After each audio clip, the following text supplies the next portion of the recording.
할렐루야. 예, 오늘도 주의 전에 오신 여러분들을 사랑하고 축복합니다. 우리 하나님의 말씀을 함께 받도록 하겠습니다. 자, 오늘 함께 보신 말씀은 우리 사사기서 3장 7절부터 17절 한 구원자를 세워라는 주제의 말씀을 가지고 우리가 함께 은혜 받길 소망합니다. 자, 한 구원자를 세워. 사사기서 3장 7절부터 17절입니다. 자, 우리 한번 오늘 본문 말씀을 저와 여러분이 함께 교독하시면서 읽겠습니다. 제가 7절 읽겠습니다.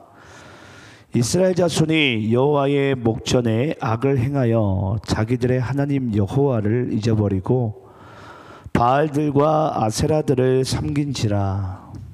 여호와께서 이스라엘에게 진노하사 그들을 메소포타미아 왕 구산 리사다임의 손에 파셨으므로 이스라엘 자손이 구산 리사다임을 8년 동안 섬겼더니 이스라엘 자손이 여호와께 부르짖음에 여호와께서 이스라엘 자손을 위하여 한 구원자를 세워 그들을 구원하게 하시니 이는 곧 갈렙의 아우 그나스의 아들 온니엘이라.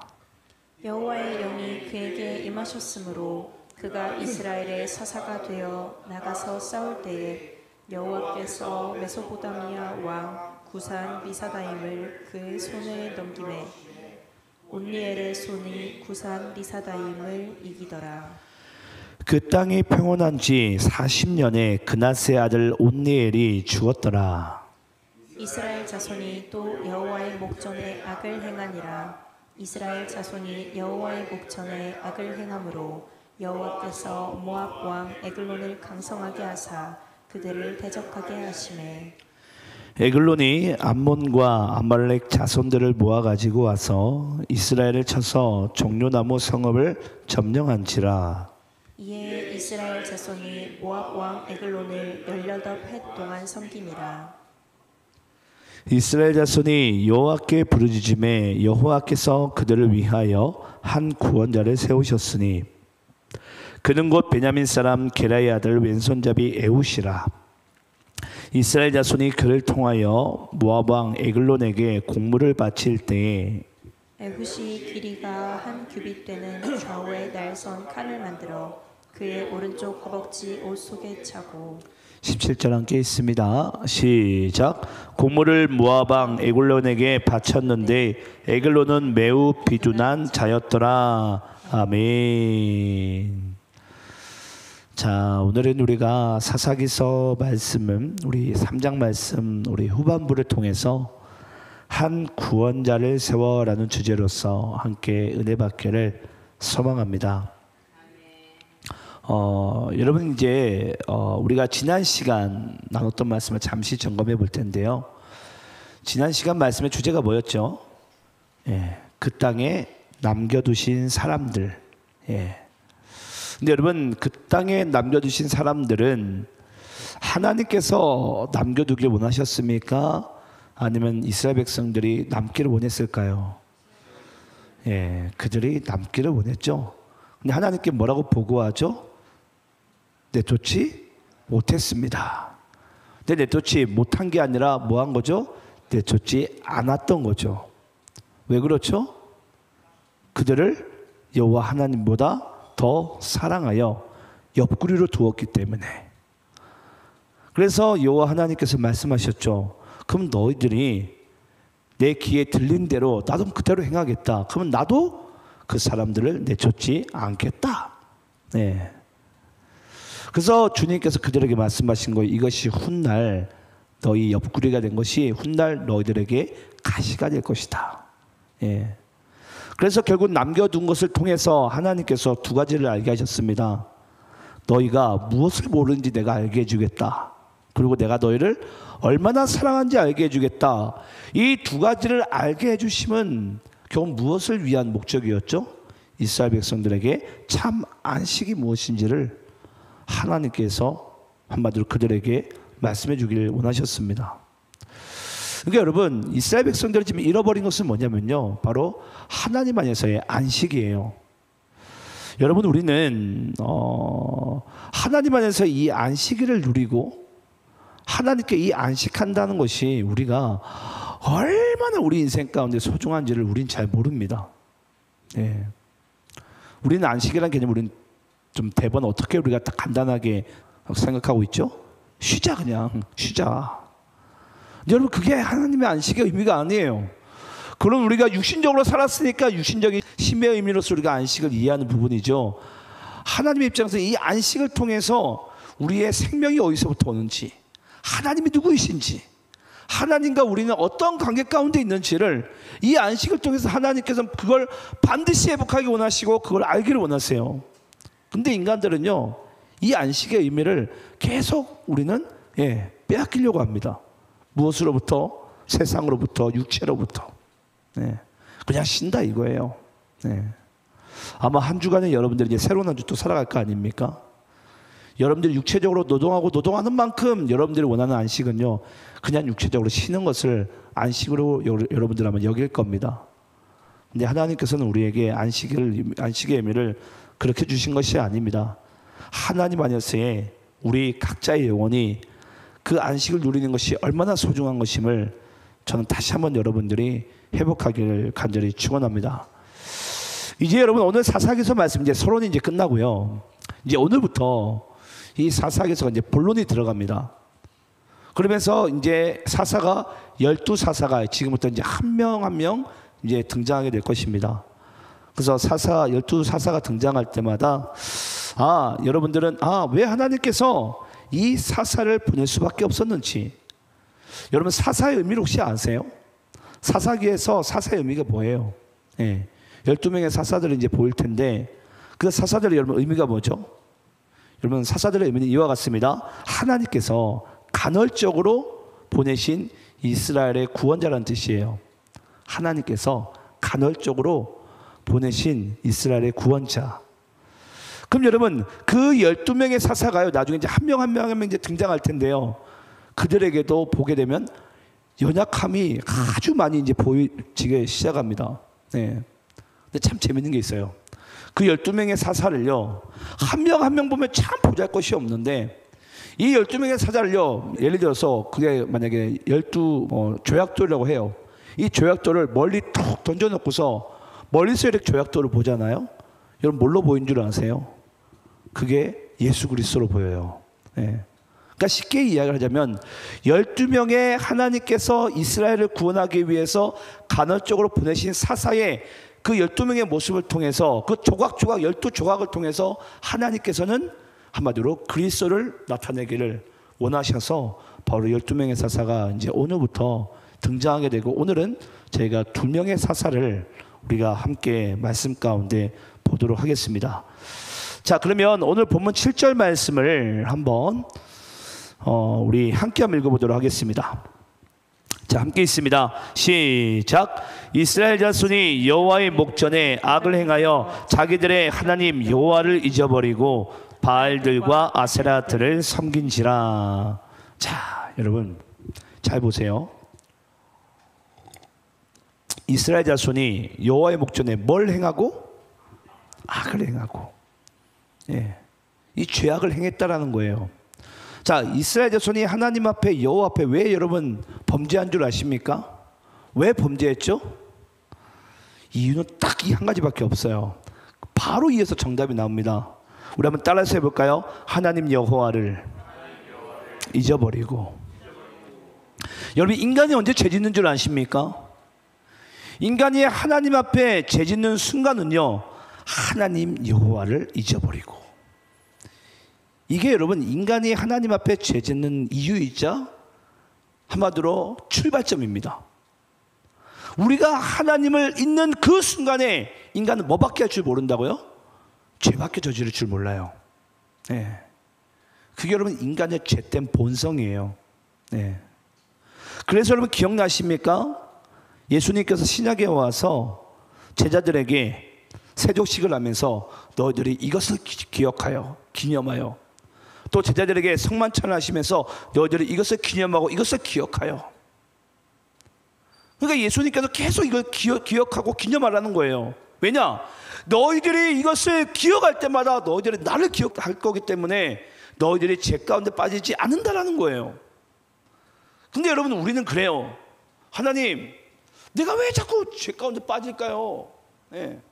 왜 빠진 줄 아세요, 여러분? 내가 여호와를 잊어버리니까 그래요. 내가 여호와를.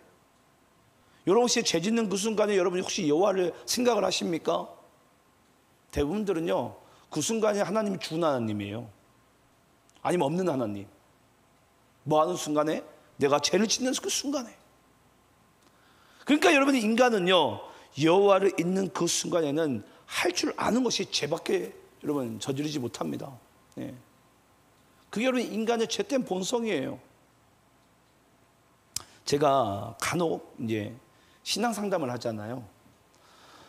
저는 이런 신앙 상담을 정말 많이 해봤던 것 같아요. 아니, 목사님, 제가 예수를 믿어요.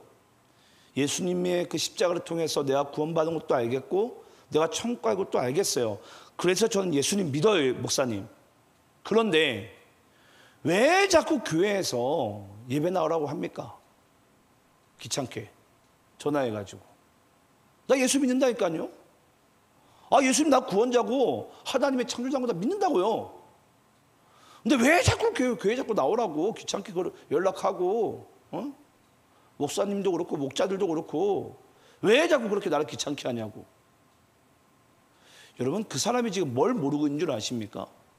이 말씀을 몰라요. 우리는 여호와를 잊어버리는 그 순간에 할 줄 아는 것이 죄 짓는 것밖에 모르는데 자신의 영적인 실력을 그 사람들은요 몰라요. 여러분, 인간은요 가만 내버려두면 여호와를 그냥 잃어버리는 것밖에 할 줄 모릅니다. 그들은 매 순간 여호와를 잊고 살아가요. 매 순간. 네. 그걸 여러분, 우리 이제 사사기 말씀 1장부터 이제 끝날 때까지 우리 그 말씀만 볼 거예요. 네. 이스라엘이 또 여호와 하나님 앞에 그들이 악을 행하였더라. 여러분, 이 말이요 계속 사사기에서 등장합니다. 사사기에서. 근데 우리는 그러죠. 하나님, 다시는 우리가 죄를 저지르지 않을 거라고. 근데 우리는요 여호와를 떠나는 그 순간에, 분리되는 그 순간에 우리는 여호와를 잊어버려요. 그럼 여호와를 잊어버리면 우리는 뭐 한다고요? 그냥 마귀와 사직에 삽바빠 하면서 계속 죄만 일으키는 거예요. 우리는. 그게 뭐라고요? 그게 인간이라고요, 여러분. 근데 사람들은요 자기의 영적인 실력을 몰라요. 내가 한번 예수 믿으면 우리는 천국 갈 때까지 내가 예수 잘 믿을 거라고 생각을 합니다.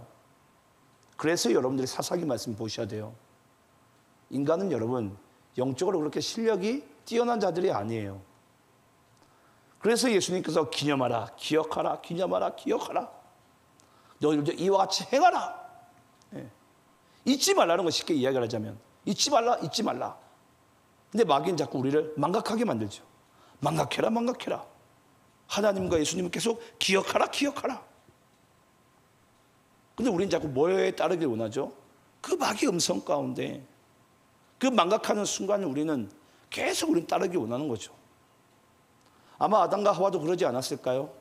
선악과를 먹는 그 순간에 마귀의 그 거짓이 아닌 하나님께서 그 아담에게 말씀하신 것을 아담이 기억했더라면 여러분, 선악과를 먹는 일은 없었을 거예요. 분명히 하나님께서 아담에게 이야기를 했거든요. 아담아, 네가 동산에 있는 모든 거 다 먹어라. 하지만 저 중앙에 있는 선악을 알게 한 나무 열매는 먹지 말라. 근데 마귀는 뭐라고 속삭이죠? 정말 만지지도 말고 먹지도 말라고 했냐? 하나가 이제 추가가 돼요. 그러니까 하나님의 말씀 그 순간에 딱 망각해버리죠. 잊어버리니까 뭐 했다고요? 하나님 여호와 앞에서 악을 행할 수밖에 없는 그런 일들을 지금 이스라엘 백성들의 삶 가운데 나타나게 됩니다. 그래서 우리가 한번 전도서 12장 우리 1절 2절 말씀 함께 한번 읽어볼까요? 전도서 12장 우리 1절 2절, 우리 얼마 전에 함께 읽었던 말씀이죠. 함께 있습니다. 시작. 너는 청년의 때에 너의 창조주를 기억하라. 곧 공고한 날이 이르기 전에 나는 아무 낙이 없다고 할 해들이 가깝기 전에 해와 빛과 달과 별들이 어둡기 전에 비 뒤에 구름이 다시 일어나기 전에 그리하라. 따라 해보겠습니다. 너는 너의 창조주를 기억하라. 너는 너의 구원자 예수를 기억하라. 예, 우리는 하나님과 예수님을 있는 그 순간에 죄 가운데 빠질 수밖에 없는 아주 연약한 존재임을 우리가 인정하면서 날마다 하나님께 가까이, 날마다 주께 가까이, 어제보다 오늘 예수를 더욱 사랑할 수 있는 그런 인생 살아갈 수 있는 여러분들의 인생길 되시기를 간절히 축원합니다. 여러분, 우리가 예를 들어서 예배라는 것을, 기도라는 것을, 말씀이라는 것을 형식이라고 칩시다. 형식. 여러분, 우리에게 왜 형식이 필요한 줄 아십니까? 그러니까 우리 교회를 따지면은 매일 새벽 예배 형식이 있고요, 수요 예배 형식이 있고요, 또 주일 오전 예배와 저녁 예배 형식이 있어요. 이걸 왜 정해놓고 틀을 딱 정해놓은 줄 아십니까? 여러분, 우리에게 신앙생활할 때, 믿음 생활할 때 우리에게 형식이 필요한 이유는 뭐죠? 형식이 왜 필요해요? 형식이, 틀이 있어야지 뭘 할 수 있어요? 내용을 담을 수가 있어요. 은혜를 담을 수가 있어요. 네. 그래서 하나님께서 이 안식일이라는 것을 제정한 것이고 예배라는 것을 제정하신 거예요. 뭐 하라고? 이 틀에 너희들이 뭐 하라고? 은혜를 담으라고. 내용물을 담으라고. 근데 오늘날 특히 젊은 세대가 여러분 더더욱 그렇습니다. 이 형식을요 무조건 다 무너뜨리려고 그래요. 예. 뭐 한 대로? 내 편한 대로, 내 편리주의대로. 이게 편하니까 그냥 이 땅에 있는 모든 형식들을요 다 무너뜨리려고 합니다. 그럼 여러분, 형식이 다 깨어지고 나면 뭘 할 수 없는 줄 알아요? 내용을 못 담아요. 은혜를 못 담아요. 그래서 하나님께서 때로는 우리의 삶 가운데요 이 형식에 필요한, 형식을 우리에게 필요해서 이 형식이라는 걸 준 거예요. 근데 우리가 조심해야 되죠? 형식주의에 갇혀버리면 안 되죠. 예, 형식주의에. 그래서 여러분, 우리가 주일날도 하나님 앞에 이 안식일을 지키는 것을 형식주의로 지키는 것이 아니라 하나님께서 이 안식이라는 형식을 주심으로 인해서 우리에게 뭐 하라는 거죠? 은혜를 담으라는 거예요. 형식주의에 빠져가지고 종교 생활하지 말고 뭐 하라고요? 은혜를 담으라고. 그래서 여러분, 예수 믿는 우리에게도 이 형식이라는 게 반드시 필요한 것입니다. 근데 이스라엘 백성들은 이 형식을 다 무너뜨리면서 뭐합니까? 여호와를 잊어버리니라. 왜냐? 은혜를 담지 못하니까 여호와를 잊어버릴 수밖에 없는 거예요. 네. 그래서 저는 여러분들 인생 가운데 우리가 때로는 하나님의 이 은혜의 수단, 여러분들 나름대로의 그런 예배적인 그런 형식과 루틴을요 잡으셔야 돼요. 그래야지 우리가 여호와를 기억할 수가 있습니다. 제가 4일 전인가 그냥 갑자기 하나님께서 감동을 주셔가지고 그 얘기를 했어요. 이제 우리 집은 월요일 저녁마다 가정 예배를 드린다.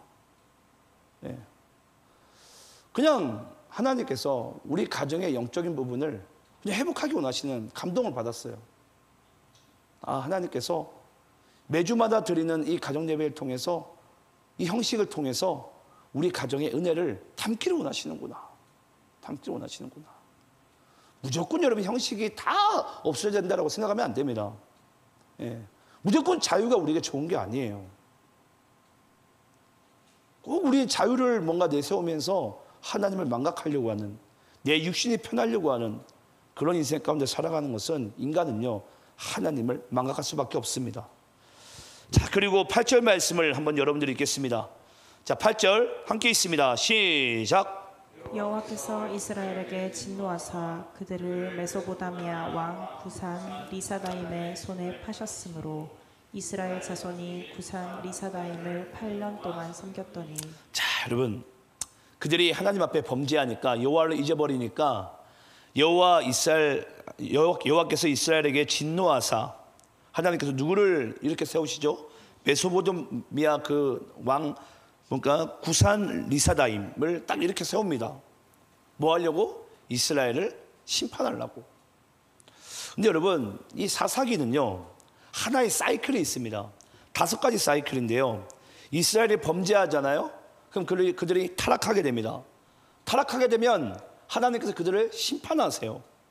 심판하고 나면 그들이요, 그제서야 회개를 합니다. 회개한 다음에 하나님께서 그들을 구원하세요. 그리고 또 그들이 또 범죄하거든요. 또 타락하고, 또 심판하고, 또 회개하고, 또 구원하고. 이 5가지 사이클 여러분, 이스라엘 백성들이요 400년을 합니다. 사사기 동안에. 별로 놀라지도 않으시네. 예.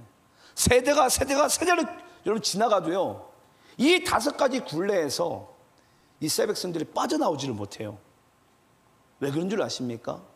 그들이 하나님을 왕으로 인정하지 않는 거예요.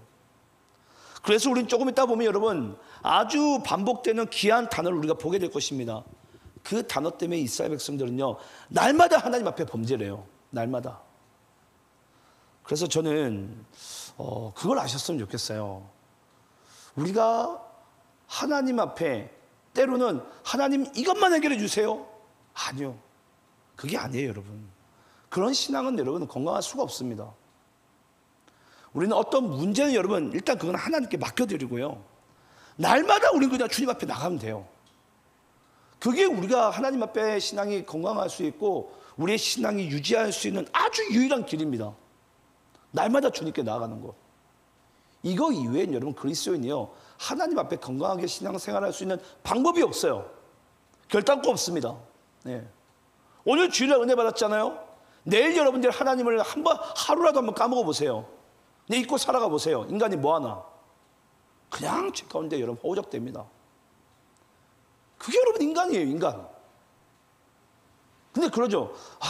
목사님이 오늘 또 새벽 예배를 강조하시려고 또 저런 말씀을 하시나? 네. 아니요. 새벽 예배를 나오든 안 나오든 그건 중요한 게 아니에요. 정말 여러분들의 인생 가운데 내가 여호와를 망각하는 그 순간에 내가 뭐하고 있는지를 잘 발견해 보시기 바라요. 그 순간에 인간은요, 그냥 죄와 친구를 맺고 있고 그냥 벗을 맺고 있는 거예요. 왜냐? 내가 여호와를 망각하니까. 네. 할 줄 아는 게 육신으로 죄짓는 것밖에 없어요.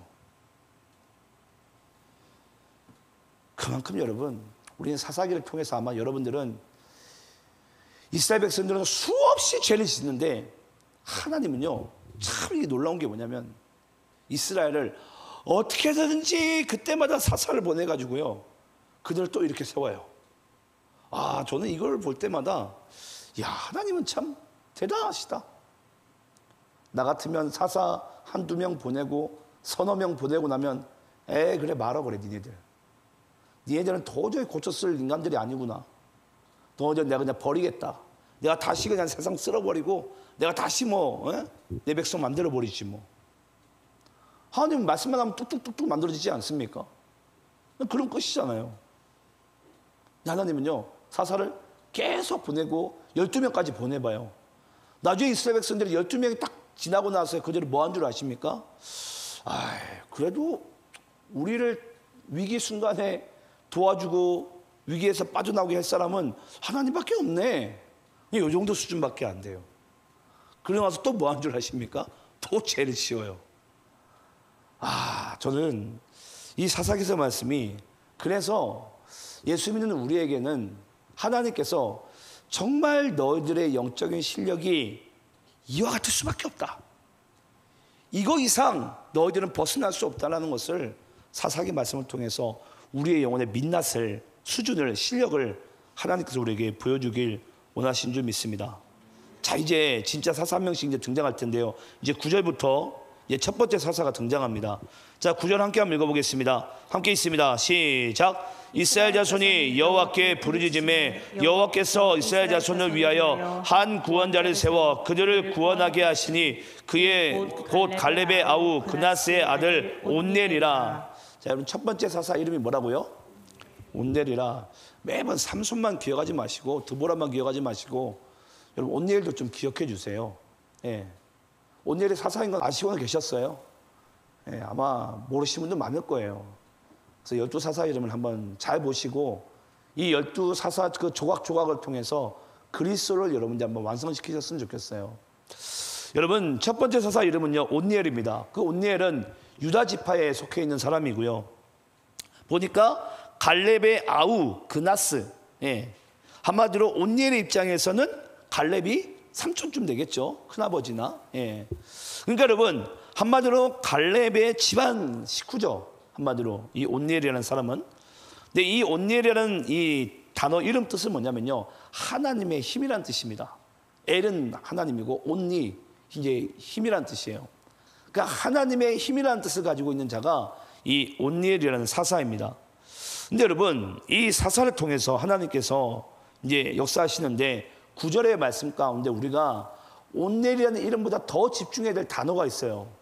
그게 뭐죠? 한 구원자를 세워. 한 구원자를 세워. 여러분 제가 아까 여러분께 왜 이 말씀을 강조하고 또 강조했냐면 12명의 여러분 사사를 기억하지 마세요. 12명의 사사를 통해서 여러분들은 뭘 기억해야 된다고요? 한 구원자를 기억하셔야 됩니다. 한 구원자를. 아니면 여러분 온니엘이 우상이 되고요, 삼손이 우상이 되고 드보라가 그냥 여러분 우리 우상이 되는 거예요. 하나님께서는 12사사를 통해서 뭘 나타내길 원하신다고요? 한 구원자를 주님께서는 우리에게 기억하길 원하세요. 그가 바로 12사사 그 조각조각을 완성시키는 바로 예수 그리스도가 되십니다. 그래서 우리가 무엇보다 집중해야 될 단어는 여러분 온니엘보다도 바로 한 구원자를 세워요. 한 구원자를 세워.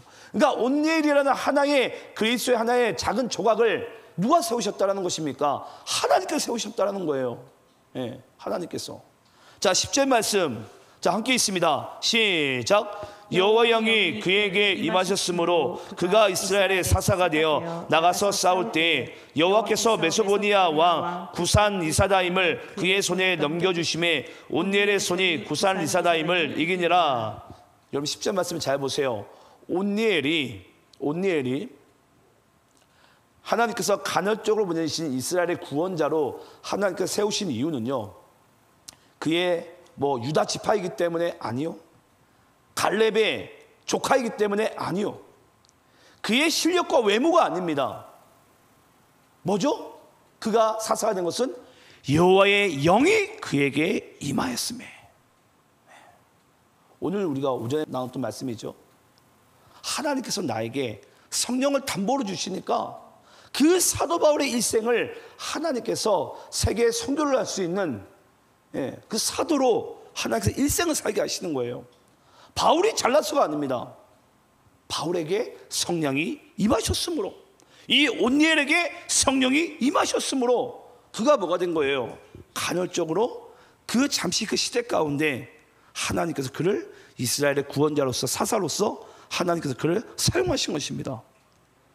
그건 온니엘의 실력이 아니라 하나님의 영이 있기 때문이에요. 하나님의 영이. 예. 그래서 제가 여러분들께 강조하는 게 뭐냐면요, 뭐 모르겠어요. 이건 저의 높아심인지 모르겠습니다.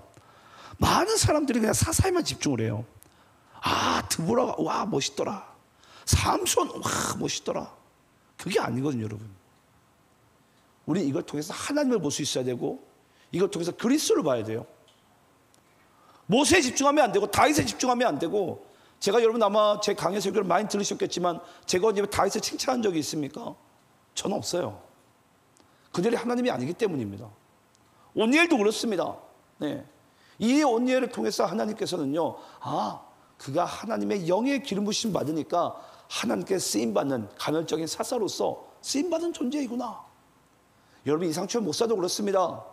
이 도시안의 교회 제가 머리가 아니라 하나님께서 간헐적으로 저를 그냥 담임으로서 세운 것밖에 없어요. 또 저는 그냥 나이가 들고 또 퇴직하고 나면 또 다른 사람을 하나님께서 또 이 자리 가운데 세우실 거예요. 그게 여러분 모든 것은 하나님의 영이 임해야 돼요. 하나님의 영이. 여기는 여러분들도 똑같아요. 여러분들이 어떤 교회에서 내가 집사로, 내가 권사로, 장로로 쓰임받는 것은요, 하나님의 성령의 그 충만함을 입으셔야 돼요. 그래서 여러분 영원까지 계실 그 하나님의 그 시간표 가운데 우리는 간헐적으로 이 땅에 보내심을 받아서 그 하나님의 생명의 구원의 역사 가운데 쓰임받는 그런 인생을 우리 모두가 살기를 주님께서 원하신 줄 믿습니다. 자, 그러면서 여러분 11절 말씀 여러분 또 읽어볼까요? 자, 함께 있습니다. 시작. 그 땅이 평온한 지 40년에 그나스의 아들 온니엘이 죽었더라. 자, 여러분, 하나님께서 이 온니엘을 사용하셔가지고 구산 리사다임 왕을 메소포디아 그 왕을 하나님께서 다 무찌르세요. 근데 그 메소포타미아 구산 리사다임 왕을 잠시 이렇게 세운 것도 하나님이고, 그리고 온니엘도 세운 것도 하나님이에요. 또 온니엘을 통해서 구산 리사다임 그 왕을 무찌르게 하신 것도 하나님이에요. 이 모든 것을 하나님께서 이루신 것은 결국 여러분 뭐죠? 하나님이 그들의 진정한 왕이라는 것을, 너희들이 하나님을 잊지 말라는 것을 그들에게 주기 원하셨습니다. 근데 여러분 잘 보세요. 이 말씀 11절 말씀 잘 보시게 되면요, 그 땅이 평온한 지 몇 년째?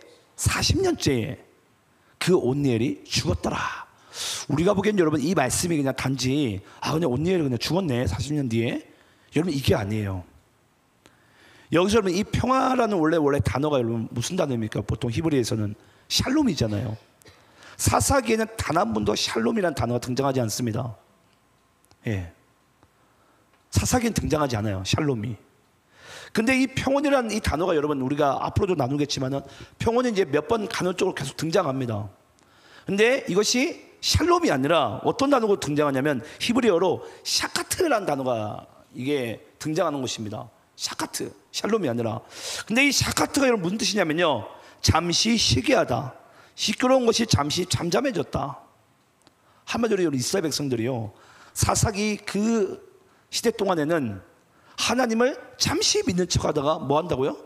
다시 또 그들은 또 하나님 앞에 심판받아요. 교만해가지고 여호와를 잊고 살아감으로써. 그러니까 그들에게 진정한 샬롬이 임하지는 않습니다. 진정한 샬롬이. 그러니까 이 사사기 말씀 가운데는 샬롬이라는 단어가 삭제가 되고 샤카트만 임해요. 잠시 평온한 상태. 여러분 지금 아시겠지만 우리나라는 지금 전쟁이 끝났습니까? 전쟁이 안 끝났습니까? 지금 우리나라는 휴전 상태죠. 그러니까 샤카트라는 단어가 한마디로 휴전 상태예요. 잠시 휴전됐을 뿐이지 언제 미사일이 날아올지 모릅니다. 그걸 이제 우리는 매 순간 보게 될 것이고, 그때마다 하나님께서는 잠시 휴전된 상황에서 다시 또 사사들을 보내면서 또 이스라엘을 또 잠시 평온한 상태 가운데, 하나님은 샬롬을 주기 원했지만은 그들은 여호와를 망각함으로 말미암아 샤카트밖에 누릴 줄 모르는 거예요. 예. 근데 여러분 이걸 보면서 제가 우리나라를 봤어요. 우리나라도 좀 잘 보세요. 왜 하나님께서 저 북녘에 있는 북한과 이 남한 땅을 하나 되게 못하게 하셨을까? 어찌 보면 여러분 우리 대한민국 땅이 다시 여호와 앞에 돌아가야 되고, 이 교회가 다시 하나님 앞에 서야 되는데, 이 분단된 이 모습을 통해서 하나님께서는요, 이 대한민국 땅 가운데도 뭔가 영적으로 주기 원하는 메시지가 좀 있을 거라고 확신합니다. 근데 오늘날 많은 교회들이요, 이 대한민국에 있는 많은 기독교인들이 이 하나님의 사인을 우리가 들을 줄을 몰라요. 왜냐? 여호와를 망각하니까. 그들이 여호와를 그냥 잊고 살아감으로 여호와 앞에 악을 행하였더라. 이걸 우리가 사사기 말씀처럼 오늘날 대한민국도 그와 같이, 대한민국에 있는 교회들도 그와 같이 행하고 있지는 않은지, 나는 그렇게 살아가고 있지는 않은지 반드시 우리가 주님 안에서 점검해야 될 줄을 믿습니다. 그래서 여러분 온니엘이 죽고 나서 그 다음 말씀 잘 보세요. 이 평온한 지 40년이 끝난 다음에 그들이 뭐 하는지 잘 보시기 바랍니다. 12절 말씀, 자 함께 있습니다. 시작. 이스라엘 자손이 또 여호와의 목전에 악을 행하니라. 이스라엘 자손이 여호와의 목전에 악을 행함으로 여호와께서 모압 왕 에글론을 강성하게 하사 그들을 대적하게 하시매. 자 여러분, 이스라엘 자손이 뭐 하니라? 또 여호와의 목전에서 악을 행하니라. 네. 여러분 이제 앞으로 여러분들이라면 여러분 스스로가 살펴보세요. 이 또라는 글자 있죠. 또라는 글자. 사사기에서 이 또라는 글자를 제가 아까 말씀을 준비하면서 검색해 봤는데 사사기에서만 42번이 등장합니다. 또 여호와 앞에 악을 행하니라. 네. 또 이 또라는 글자만 없어도 여러분 그들이요 이 사사기의 역사가 이스라엘에게 슬픈 역사가 안 됐을 거예요. 근데 참 재밌는 게 뭔 줄 아세요? 제가 얼마 전에 예전에 한번 몇 년 전인가 그런 얘기를 한 적이 있어요. 죄는 창의성이 없다고. 그냥 아브라함이 지은 죄를요 이삭이 똑같이 짓고 있고 또 이삭이 지은 죄를 야곱이 똑같이 짓고 앉아 있어요. 네. 또 여러분들이 죄 짓는 그 범주를 잘 보세요. 우린 여러분 맨날 똑같은 죄를요 매일같이 지어요. 매일같이. 그러면서 그러죠. 하나님 왜 내 인생 가운데 이 반복된 죄가 떠나지 않을까요? 그 말씀이 여러분 오늘 말씀 가운데 등장하는 거예요. 바로 또 왜? 그들이 여호와를 잊었으므로, 그들이 여호와를 망각했으므로. 우린 또 반복된 죄 가운데 살아갈 수밖에 없는 그 죄의 굴레 가운데 이스라엘이요 이 사사기를 보내고 앉아 있는 거예요. 참 그럼에도 불구하고 하나님께서 이스라엘을 버리지 아니하시고 매 순간 사사를 보내는 것이 여러분 너무나도 은혜스럽지 않습니까?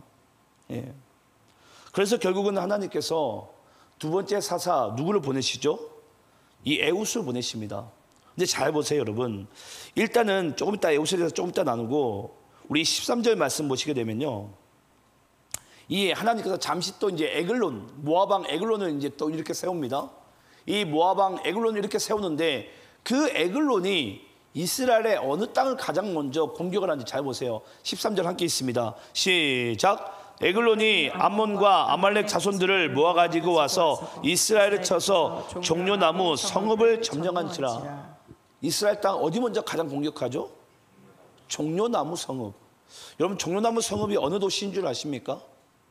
제가 알면은 뭐 500원 정도는 드릴 수 있어요. 여러분 종려나무 성읍은요 여리고를 얘기합니다. 여리고를. 여러분 여리고는 우리가 잘 아시겠지만은 이 여리고에는 여러분 셈이 있습니다. 셈이. 거기는 제사장들이 많이 살았어요. 그래서 이 여리고 땅은 셈이 있고 지금도 여리고 땅에 가면은 이 콘티넨탈이라는 아주 어마무시한 호텔이 또 거기에 있죠. 저는 거기서 제가 수영도 했었거든요. 청년들과 함께. 근데 그 여리고 땅에 여러분 종려나무가 많아요. 네. 종려나무가 많은데 잘 생각을 해보세요. 하나님께서 이스라엘 백성들이 가나안 땅을 딱 들어갈 때 어느 성부터 무너뜨리게 하시죠? 여리고성. 여리고성. 근데 여러분 여리고성이 그들이 칼과 힘으로써 무너뜨렸습니까? 하나님의 은혜로 무너집니까? 하나님의 은혜로 무너집니다. 여러분 말이 됩니까? 그들이 매일같이 한 바퀴 돌고 마지막 7바퀴 돌고 그들이 횃불과 항아리를 가지고 와 소리 지르니까 여러분 성이 무너졌대요. 더 거인 같은 군인들이 다 죽고. 이 말이 됩니까 여러분? 이건 여러분 영화로라도 이거 만들 수나 있겠어요 여러분? 이게 이건 하나님께서 이스라엘 백성들에게 명한 대로 그들이 순종하자 하나님의 은혜로 무너진 성이 여리고 성이에요. 근데 그 이스라엘 백성들이 하나님께서 다시 또 그들이 여호와를 잊어버리고 죄악 가운데 빠지자 에글론 왕을 세워가지고 그 에글론 왕이 암몬과 아말렉을 함께 데리고 와가지고 이스라엘을 치는데 가장 먼저 여리고를 무너뜨린 그 이유와 하나님께서 그걸 왜 그들에게 여리고성이 무너지는 것을 보게 하셨을까요? 이스라엘 너희가 여호와 하나님을 향한 첫사랑을 잃어버렸다는 거예요. 너희들이 가나안 땅에 들어간 것은 하나님의 은혜로 들어간 것인데 너희들은 칼과 총과 무력과 힘이 아니라 하나님의 은혜로 들어간 것인데 너희들이 그 여호와 하나님의 첫사랑을 잃어버렸다는 거예요. 그래서 그들이 가장 먼저 빼앗기는 성이 바로 여리고 성입니다. 예. 첫 단추를 빼앗겨버려요. 첫사랑을. 여러분 우리의 신앙의 가장 먼저 무너짐이 거기에 있지 않습니까? 나의 첫사랑을 잃어버릴 때예요. 나의 첫사랑을. 그게 여러분 모든 우리가 신약에 있는 교회들도 그렇고 나중에 그 소아시아 7교회 중에서도 라오디게아 교회가 하나님께 심판을 받지 않습니까? 너희들이 첫사랑을 잃어버렸노라. 내 입에서 너희들을 토해버리길 내가 원하노라. 그게 여러분 오늘날 교회의 모습은 아닌지, 우리의 모습은 아닌지 한번 여러분들 생각해 보셨으면 좋겠어요. 여러분들은 그 하나님을 처음 알고 그리스도를 처음 영접했던 그 첫사랑을 기억하고 있습니까? 그때는 그냥 예수님이 그 이름만 불러도 너무 행복해가지고, 너무 내가 정말 감격스러워가지고 몇 시간을 내가 여기 앉아가지고 그냥 하나님 앞에 기도하고 찬양 불러도 그 기쁨을 감출 수가 없어가지고 하나님 앞에 그렇게 고래고래 소리 질렀던, 기뻐했던, 웃고 뛰었던 여러분, 그 모습 여러분 혹시 기억하십니까? 오늘날 교회가요, 그게 사라졌어요. 우리가 새벽마다 고린도전서 말씀 함께 나누고 있는데요, 고린도 교회가요 사이즈만 커져, 덩치만 커졌지 첫사랑이 없어요. 첫사랑이. 그러니까 오늘 말씀이 이 종려나무 숲을 그들이 빼앗기면서 다시 한번 이야기하고 있는 거예요. 너희들이 나에 대한 이 첫사랑을 잃어버렸다. 자, 그리고 우리 14절 15절 말씀, 참 그럼에도 불구하고 하나님의 이 놀라운 은혜를 여러분이 한번 보시기 바랍니다. 14절 15절 말씀 교독하면서 있습니다. 제가 14절 있습니다. 이에 이스라엘 자손이 모압 왕 에글론을 18해 동안 섬기니라. 이스라엘 자손이 여호와께 부르짖음에 여호와께서 그들을 위하여 한 구원자를 세우셨으니 그는 곧 베냐민 사람 게라의 아들 왼손잡이 에훗이라. 이스라엘 자손이 그를 통하여 모압 왕 에글론에게 공물을 바칠 때에, 자 여러분, 그들이 18년 동안을 이 에글론에 종살이를 하게 됩니다. 모압 왕의 종살이를 하게 되는데 그들이 또 하나님 앞에 막 회개합니다. 부르짖어요. 부르짖으니까 하나님께서 또 한 구원자를 세우셨으니, 또 가나안 쪽으로 보내는 그 사사를, 이스라엘 구원자를 하나님께서 에훗을 세워가지고 보냅니다. 근데 여러분 잘 보세요. 근데 이 에훗은 보니까 어느 지파 사람이죠? 베냐민 지파 사람이에요. 여러분 혹시 베냐민 지파의 뜻을 혹시 아세요? 베냐민이 무슨 뜻이죠?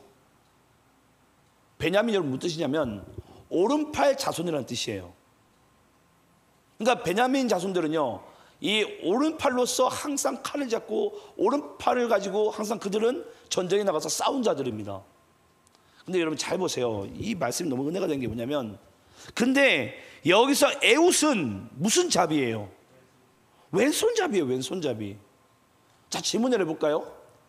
오른팔을 잘 쓰는 오른팔 칼잡이 그 지파 가운데 있는 바로 사람들이 이 베냐민 지파의 사람들인데, 그 남자들은 다 오른팔로서 칼을 쓰고 전쟁을 나가도 오른팔로서 싸웁니다. 근데 에훗은 보니까 오른팔이 아니라 왼손잡이래요. 자, 질문해 볼게요. 왜 여러분 여기 말씀 가운데 에훗은 왼손잡이일 수밖에 없었을까요? 왼손잡이라도 분명히 아버지는 우리는 오른팔 자손이기 때문에 너는 오른팔로서 연습하다 보면, 연마하다 보면 아마 오른팔을 잘 쓸 수 있었을 거예요. 근데 그는 왜 끝까지 여러분 왼손잡이였을까요?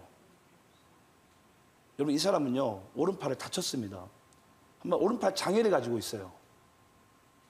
그 오른팔 장애를 가지고 있는 자가 한마디로 이 왼손을 가지고서 싸울 수밖에 없는 자예요.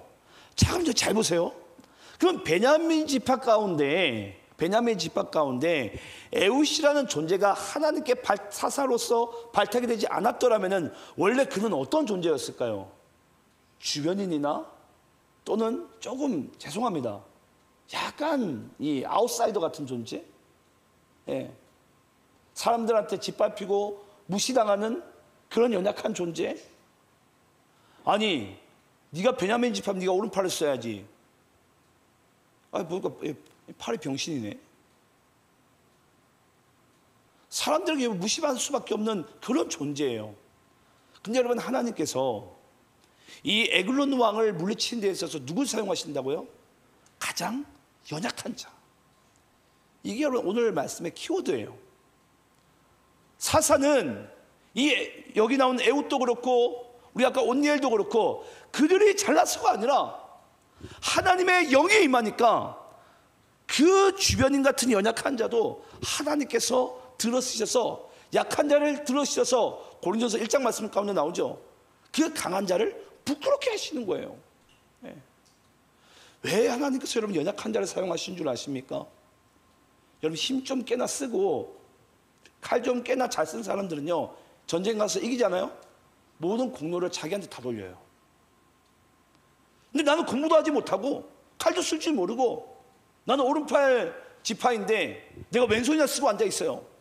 뭔 저 단계에 무슨 나가가지고 싸우긴 하겠어라고 사람들이 손가락질할 때 그가 나가가지고 이 모압 에글론을 물리치게 되고요. 오늘 말씀에 우리 하반부에 가게 되면요, 그가 이스라엘 전체를 하나 되게 만들어 버립니다. 그럼 이 에웃이라는 이 단어의 이 이름 뜻이요, 이게 연합하다는 뜻을 가지고 있어요. 어찌 보면 베냐민 지파 가운데 가장 여러분 연약한 자를 하나님께서 이스라엘을 연합하고 그 적들을 물리치는 데 있어서 하나님께서 사용하시는 거예요. 이게 여러분 하나님께서 역설적으로 우리를 사용하신 방법입니다. 예. 근데 우리는 그러죠.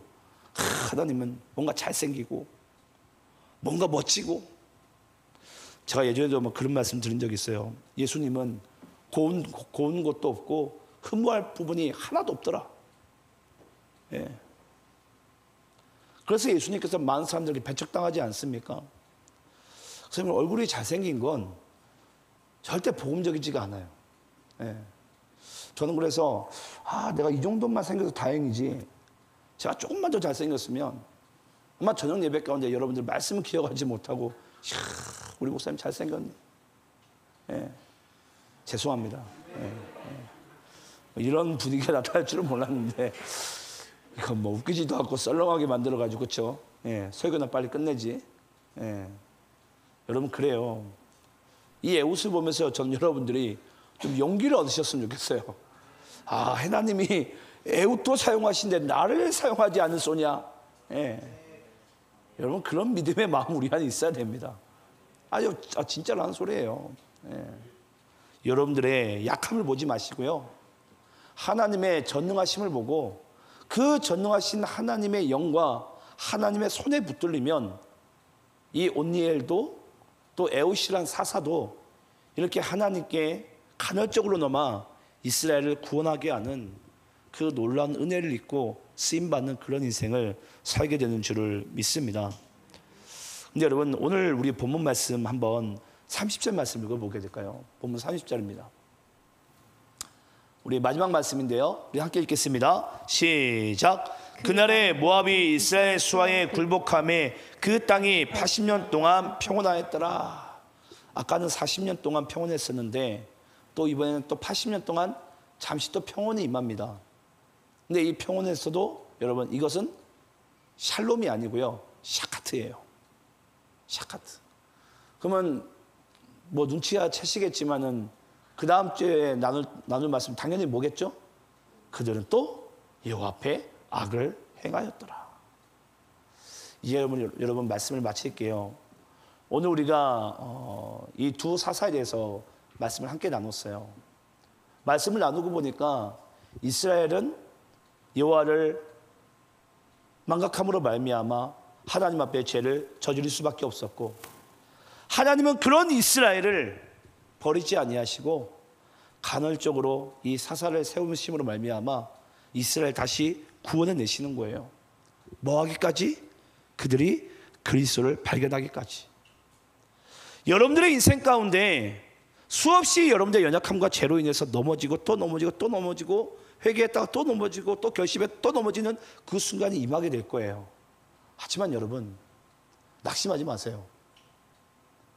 그 수없는 넘어짐을 통해서 다시 일어남을 통해서 하나님은요, 언젠간 우리가 예수 없이는 살 수 없는 존재라는 사실을 하나님께서 우리에게 결단코 잊지 않게끔 우리 심령 가운데 새기는 그날이 저는 반드시 올 거라고 믿습니다. 그걸 우리가 사사기 말씀을 통해서 함께 회복하는 그런 순간 되기를 간절히 축원합니다. 기도하겠습니다.